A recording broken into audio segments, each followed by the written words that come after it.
The rain just died down. It was pouring before, like literally pouring. And I had recorded, I'm not sure if it's starting again, but I recorded like the first 5 minutes of this video, but I didn't know if the audio was going to be comprehensible because it was coming down that hard. So, and clearly I walked to my car like maybe 3 yards or something, and I'm drenched. Well, you can't really see it like that there, but hold on. It was raining, so yeah, okay. Big day today. I got my first psychiatric analysis, I guess. But fun fact, I don't need psychiatric treatment. I need a psychologue, or what's that in English? I think that's psychologist, not a psychiatrist, a psychologist. Psychiatrist is what I don't need. Psychologist is what I do need. And the reason why I wanted to bring it up, hold on, I'm going to turn off my... I start work in like 20 minutes, so I'll try to make this quick. I had a psychiatric evaluation today. The reason why I bring this up is because the points that he had made might actually help people, so why not vocalize it? So essentially, he had told me that I most likely have BPD, and I mean, no one wants to have a mental disorder or a mental, I don't know, struggle, but yeah, I'm just gonna be completely open and honest. That's what he had told me. I'm hoping that I don't, or like, I don't know, no one really wants that, but he's the professional, and he was super kind and courteous, so I take him for face value, and I think he was telling me the truth. So I do show signs of BPD, which is borderline personality disorder, and it's and the way he made his analogy was actually based on me, and that's what I wanted to share with you guys quick. Basically, I'm perfectly bilingual. I'm French and I'm English, and when I walked into the room, I was speaking French with him the entire time, but there is certain words that I just don't think of in French, and I just say them out in English. I speak like franglais, as we call it here in Quebec, or fringlish. I'm not sure what you would prefer, but I speak both French and English like on a dime, okay? And he made the analogy basically saying that I have two sides of my brain. One of them is French and one of them is English. And when I walked in, I was speaking French, and then he opened the door to English, and I started speaking English. And he said that that's how you should be working with your emotional and rational brain. And that's where my BPD, I guess, comes into effect, is because I use way too much of my emotional brain. He also made the analogy of disproportion. So it's, if my mind is in unison and its equilibrium is completely fine, I should be walking straight. But if I'm too emotional in one aspect, I start veering to the right, or if I'm too rational, I start to veer to the left. And I think that's a really cool analogy as well. And to go back on the French and English thing, his point was I should be able to maneuver and switch between rational and emotional when need be and when I see fit.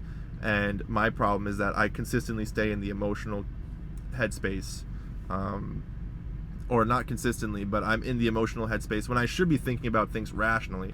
And it's okay to falter at some point, but not to get lost in the sauce, as they say, or get sidetracked with all the emotional elements of life, to go into it rationally.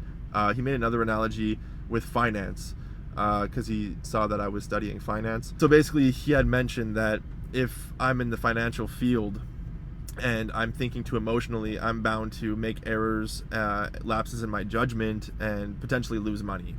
Okay, that was just like the analogy. And if I think of it rationally, I should be able to maneuver myself at a far more efficient rate.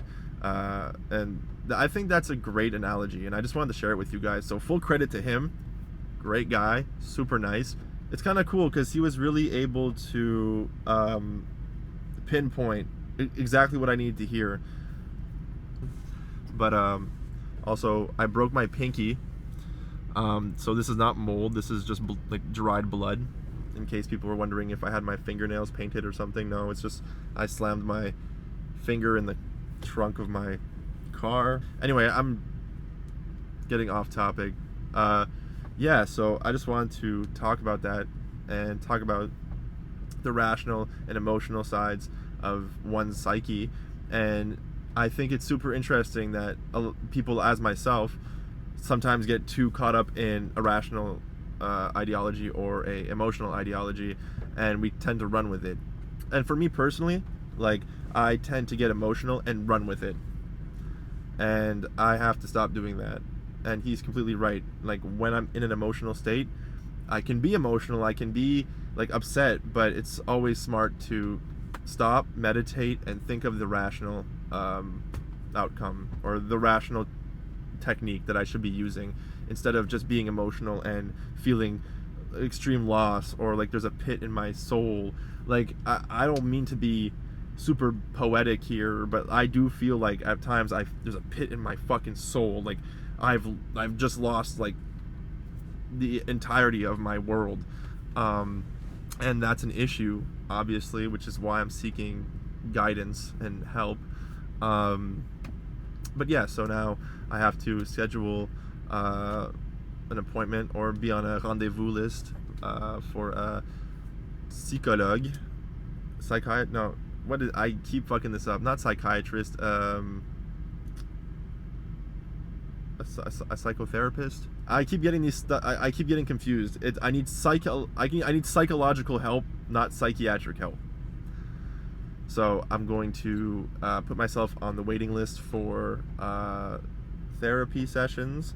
Apparently there's like group therapy and stuff too. I'm not sure if I'm gonna like that. I'm very much one-on-one. And like I told them, one thing that I think this might be a fault in my character, but I always need an answer. Like, I always need like some sort of explanation on what's going on. It's very rare that I just do things on a whim to see like what happens. I usually wait to get an explanation, and I think that's my big problem, is that I tend to go off my beaten path because I'm so in tune with finding an explanation for something that doesn't really necessarily need an explanation. I should just be able to live my life, but instead I'm like pinpoint focused on like why this happened, or why someone treated me like this, or why did someone like do this action that ended up like in result hurting me. I'm way too focused on that, and I'm not saying that you can't think of that, but what I'm saying is, like, when you're just thinking of that and you're not even thinking of it rationally, you're thinking of it like emotionally, like I do, it's a huge problem. So I hope what I said here doesn't fall on deaf ears, and I maybe help somebody think more about their rational mind and their emotional mind. I'm not sure if I'm using the same hands. I'm pretty sure this was emotional and this was rational earlier on, but I hope you get what I'm saying. I hope you guys have a great day. I say guys, but there's like 4 people watching this video, so when you 4 people get anxious, upset, or malicious towards yourself and others, just remember that there's a rational explanation to everything, and don't get caught up like myself in the emotional jargon of everything. Have a great day. This might have not made any sense. This might just sound like rambling to some people, but I feel like a lot of the shorter videos like this one and my last one, I'm gonna go back and make longer videos on that are more cohesive. Like, maybe write some notes down in bullet point form so that I can like stay on topic, because I find myself always like trying to say a million things at once but then never saying anything at all. That is my problem when I record myself. Have a great day, and yeah, ciao.